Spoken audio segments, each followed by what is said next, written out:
បងប្អូនជឿខ្ញុំថាសង្គ្រាម social media អាចបង្កើតទៅជាសង្គ្រាមអាវុធរវាងកម្ពុជានិងថៃបានអត់ជឿខ្ញុំដឹងថាប្រជាជនទាំង17លានអ្នករបស់យើងហ្នឹងគឺមានការគិតគំនិតការយកឃើញគឺខុសៗគ្នាទាំងអស់អញ្ចឹងបើសិនជាខ្ញុំនិយាយវីដេអូនេះទៅខ្ញុំច្បាស់ណាស់គឺមានមនុស្សច្រើនមែនតើដែលពួកគាត់មិនពេញចិត្តនៅគំនិតរបស់ខ្ញុំប៉ុន្តែក្នុងនាមខ្ញុំជាកូនខ្មែរខ្ញុំនៅតែចង់និយាយវាចេញមកព្រោះអីខ្ញុំយល់ឃើញខ្ញុំមើលឃើញពីចំណុចហ្នឹងយូរហើយប៉ុន្តែខ្ញុំអត់ចង់និយាយប៉ុន្តែឥឡូវហ្នឹងគឺខ្ញុំដាច់ចិត្តនិយាយមែនតើហើយពួកខ្ញុំអត់ចង់ឲ្យពួកយើងដើរផ្លូវខុសទៅមុខទៀតទេពេលខ្លះបងប្អូនគិតថាជាទង្វើដែលបងប្អូនធ្វើហ្នឹងគឺត្រឹមត្រូវហើយគឺដើម្បីជួយជាតិប៉ុន្តែបងប្អូនភ្លេចគិតថាទង្វើដែលបងប្អូនកំពុងតែធ្វើហ្នឹងគឺកំពុងតែបំផ្លាញជាតិយើងហើយវីដេអូនេះដែរគឺខ្ញុំចង់ផ្ដោតសំខាន់ជាងគេគឺការជេរឆ្លោះប្រកែកគ្នាតាមប្រព័ន្ធ social media ជាមួយនឹងជនជាតិសៀមខ្ញុំយល់ថាបងប្អូនឈឺចាប់ខឹងស្អប់តែគេចូលមកឈ្លានពានទឹកដីរបស់យើ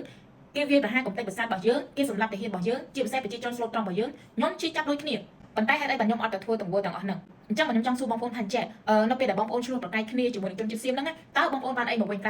ៅពីភាពក្តៅក្រហាយភាព toxic stress ឈឺចាប់ស្អិតទ្រូងហ្នឹងជាពិសេសធ្វើឲ្យជាតិសាសន៍ពីឆ្លោះប្រកែកគ្នារហូតអត់មានថ្ងៃអាចចុះសម្រុងនឹងគ្នាបានពេលដែលបងប្អូនស្ដាប់ទៅប្រហែលជាគិតថាចេះខ្ញុំហ្នឹងអូខ្ញុំនឹងចូលចិត្តសៀមខ្ញុំកាន់ជើងសៀមបងប្អូនអត់ដឹងទេថាខ្ញុំស្អប់សៀមដល់កម្រិតណាប៉ុន្តែចរិតរបស់ខ្ញុំបើសិនជាខ្ញុំស្អប់ណាគេម្នាក់សំបីតែសមល់ខ្ញុំអត់ចង់ឃើញខ្ញុំអត់ចង់លឺខ្ញុំអត់ចង់ប៉ះហ្មងគឺដូចអត់មាននៅលើពិភពលោកនេះសម្រាប់ខ្ញុំចឹងឧទាហរណ៍ពេលឃើញគេមានទឹកគ្រោះជំនន់បងប្អូននាំគ្នាសើចសប្បាយក្អាកក្អាយសើចចំអកដាក់គេប៉ុន្តែបងប្អូនគិតថាខ្ញុំអត់សប្បាយចិត្តមែនខ្ញុំសប្បាយចិត្តដូចគ្នាទៅពេលដែលឃើញជនជាតិមួយនឹងរងគ្រោះប៉ុន្តែខ្ញុំសប្បាយដែរប៉ុន្តែខ្ញុំចេះទុកក្នុងចិត្តខ្ញុំចេះទុកអារម្មណ៍របស់ខ្ញុំអត់ទៅបង្ហាញឲ្យគេដឹងទេប៉ុន្តែមានបងប្អូនយើងមួយចំនួនពួកគាត់បានធ្វើវីដេអូឬដងសើចចំអកឲ្យគេខ្ញុំយល់ថាបងប្អូនធ្វើបែបនេះគឺធ្វើឲ្យប្រជាជនយើងនឹងមានសប្បាយចិត្តថាអូជាតិសាសន៍នេះកំពុងតែរងទុក្ខចេះកំពុងតែរងទុក្ខចោះគឺធ្វើឲ្យពួកយើងសប្បាយចិត្តប៉ុន្តែពេលដែលជាតិសាសន៍ដទៃគេមើលមកជាតិសាសន៍យើងហ្នឹងគេមើលមកគេគិតថាយើងជាជាតិសាសន៍បែបម៉េចហើយពេលដែលបងប្អូនធ្វើបែបហ្នឹងពួកយើងទទួលបានអីមកវិញប៉ុន្តែកុំតន់អាចឆ្លើយខ្ញុំស្ដាប់ខ្ញុំនិយាយបន្តិចទៀតសិនឥឡូវយើងចូលមួយរឿងទៀតគឺរឿងធ្វើស៊ីហ្គេមគឺថាបងប្អូននៅពេលដែលឃើញគេធ្វើស៊ីហ្គេមអត់បានល្អដូចយើងគឺយើងចូលទៅសើចចំអកឲ្យគេធ្វើវីដេអូឬក៏ខមមិនប្រៀបធៀបម្ចេះប្រៀបធៀបម្ចោះដាក់គេអត់ឈប់អត់ឈរហ្មងយេខ្ញុំយល់ថាចេះបងប្អូនធ្វើបែបនេះគឺដើម្បីតែសងសឹកព្រោះថាកាលពីយើងធ្វើស៊ីហ្គេមកាលពីឆ្នាំ2023ហ្នឹងគឺពួកគេក៏ថាយើងធ្វើស៊ីហ្គេមបានល្អដែរការរៀបចំអីបានល្អដែរចេះចង់គឺយើងធ្វើបែបហ្នឹងដើម្បីសងសឹកទៅគេវិញប៉ុន្តែខ្ញុំចង់សួរបងប្អូនថាចេះយើងធ្វើបែបហ្នឹងគឺបានអីមកវិញក្រៅពីបាត់បង់ភាពថ្លៃថ្នូរសម្រាប់មុខមាត់ប្រទេសរបស់យើងហ្នឹងព្រោះអីយើងសងសឹកលើនេះគឺសងសឹកឈុតធំហ្មងគឺថាធ្វើវីដេអូចេះចង់ខមមិនហើយបងប្អូនអត់ខ្លាចតែគេមើលមកយើងនឹងជាអមិនទេជាពិសេសបងប្អូនគាត់ថាចេះសៀមគាត់ធ្វើអត់បានល្អដូចយើងមែនហើយយើងនឹងកំពុងតែលយមានមោទនភាពចំពោះស៊ីហ្គេមន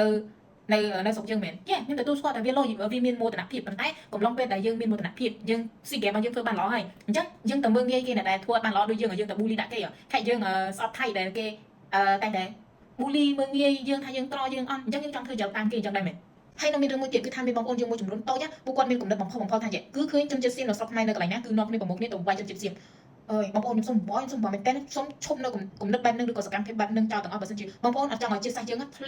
ងធ្លាក់ទឹកដីខ្លាំងមែនតើឈប់នៅទង្វើទាំងអស់ហ្នឹងភ្លាមអញ្ចឹងហេតុអីបានជាតែពីដើមវីដេអូខ្ញុំបាននិយាយថាសង្គ្រាម social media អាចបង្កើតទៅជាសង្គ្រាមអាវុធបានអញ្ចឹងវាអត់មានអីក្រៅពីជាតិសាសន៍ពីរមានគំនុំនឹងគ្នាទេនៅពេលដែលយើងឆ្លោះគ្នាតាម social media វាបង្កើតទៅជាកំហឹងដែលដុតកម្ដៅយើងម្នាក់ហ្នឹងឲ្យរត់តែចង់ធ្វើសង្គ្រាមនឹងគ្នាកាន់តែខ្លាំងឡើងអញ្ចឹងពួកយើងកំពុងតែមានសង្គ្រាមនឹងគ្នាស្រាប់វាដូចជាយើងហ្នឹងតែដុតកម្ដៅឲ្យវាឆេះកាន់តែខ្លាំងឡើងអញ្ចឹង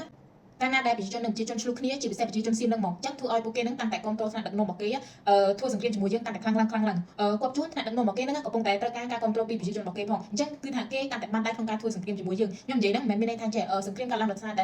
ែការឆ្លោះគ្នាតាម social media ទេគឺវាមានច្រើនហេតុផលប៉ុន្តែគ្រាន់តែសង្គ្រាមតាម social media ហ្នឹងវាក៏ជាមួយផ្នែកមួយនៅក្នុងនឹងដែរអញ្ចឹងក្នុងនាមយើងជាអ្នកដែលស្រឡាញ់សន្តិភាពយើងចង់បានសន្តិភាពតែយើងគួរតែបន្តនៅទង្វើទាំងអស់ហ្នឹងទៀតឬយ៉ាងណាខ្ញុំនឹងតែបងប្អូនខឹងស្អប់ចង់តែឆ្លើយតបទៅគេវិញប៉ុន្ត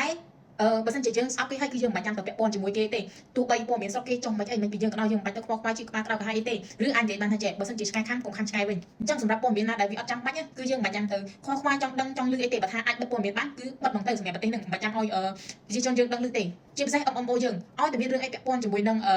ងថៃគឺតែយកមកផុសលើកដាក់ចេះលើកដាក់ចុះអញ្ចឹងធ្វើឲ្យប្រជាជនយើងណាកាន់តែស្អប់កាន់តែក្តៅក្រហាយចង់តែឆ្លោះទៅអីវិញអញ្ចឹងសូមឈប់នៅរាល់ទង្វើទាំងអស់ហ្នឹងទៅខ្ញុំសង្ឃឹមថាគ្នាយើងយល់នៅអ្វីដែលខ្ញុំបាននិយាយពេលខ្លះខ្ញុំអត់បាននិយាយទាំងអស់នៅអ្វីដែលខ្ញុំគិតឃើញទេវាអាចនឹងខ្វះនៃខ្វះអីតិចតួចអញ្ចឹងទៅ